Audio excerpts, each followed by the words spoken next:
जब आप छोटे बच्चे थे तो आप क्या करते थे? चलो छोड़ो, इस बच्चे की सुनो। जब 1 साल का था तब से वो ब्रूस ली की मूवीज देख रहा है। अपनी टाइमिंग ब्रूस ली के जैसा करने के लिए उसने ब्रूस ली की सारी मूवीज चार्ट डाली और 4 साल की उम्र तक आते आते उसने ब्रूस ली के सारे स्टंट सीख लिए।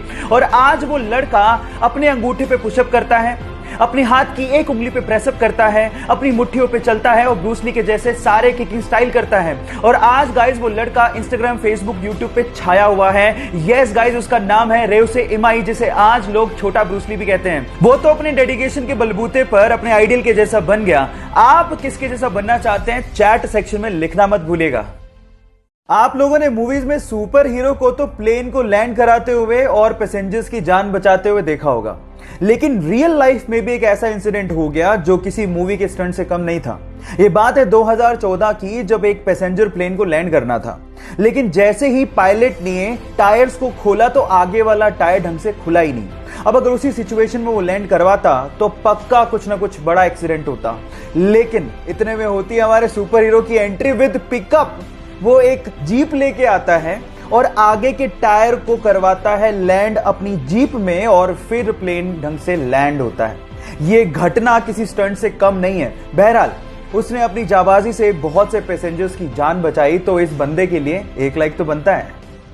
नॉर्मल बैलेंसिंग करना भी बहुत मुश्किल काम है, और अगर कोई आपसे कह दे कि रस्सी पे बैलेंसिंग करनी है तो भी हमें 100 बार सोचना पड़ जाए। लेकिन वियतनाम के 2 भाई इस तरह की बैलेंसिंग करते हैं जिससे हमारे दांतों तले उंगलियां दब जाएं।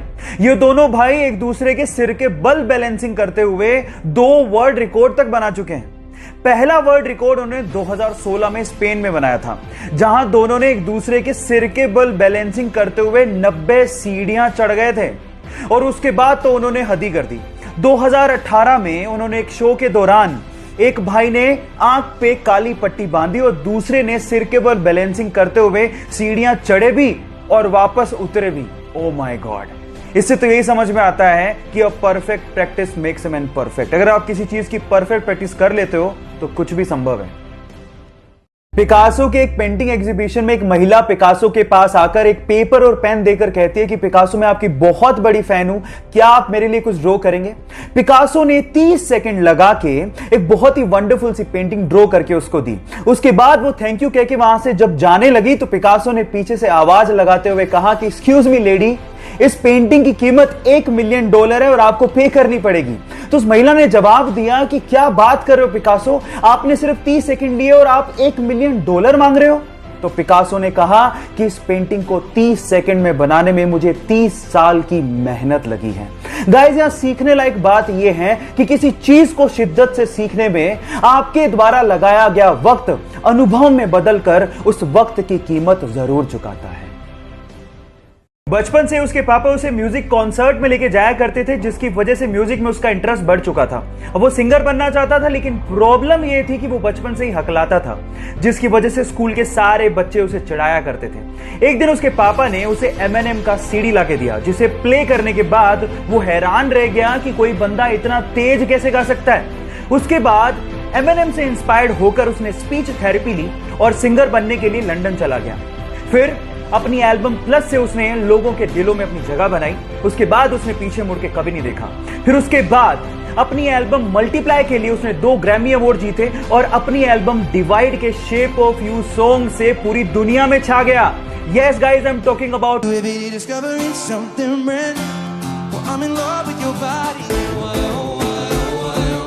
गाइस, वो तो इंस्पायर होके वर्ल्ड फेमस हो गया। आपका इंस्पिरेशन कौन है? चैट में लिखना मत भूलिएगा। एक स्ट्रगलिंग एक्टर जिसके पास ना काम था ना पैसा, मजबूरी में आकर उसे अपनी बीवी के गहने बेचने पड़े। मकान मालिक ने घर से बाहर निकाल दिया, इसलिए रातें उसे बस स्टॉप पर रहकर गुजारनी पड़ी। अपनी भूख मिटाने के लिए उसे $25 में अपना फेवरेट कुत्ता तक बेचना पड़ा। लेकिन एक दिन उसने मोहम्मद अली का मैच देखा। उससे इंस्पायर होकर 20 घंटे लगातार बैठ के उसने स्क्रिप्ट लिखी और स्क्रिप्ट को लेकर एक प्रोड्यूसर के पास गया। उस प्रोड्यूसर को स्क्रिप्ट इतनी पसंद आई कि वो उसके लिए $1,25,000 देने को तैयार था। लेकिन इस बंदे ने शर्त रख दी कि इस मूवी में लीड रोल वही करेगा, जो कि प्रोड्यूसर को नागवार था। उस प्रोड्यूसर ने उसे कहा कि मैं तुम्हें $2.5 लाख देने को तैयार हूं स्क्रिप्ट के लिए, लेकिन वो बंदा टस से मस नहीं हुआ।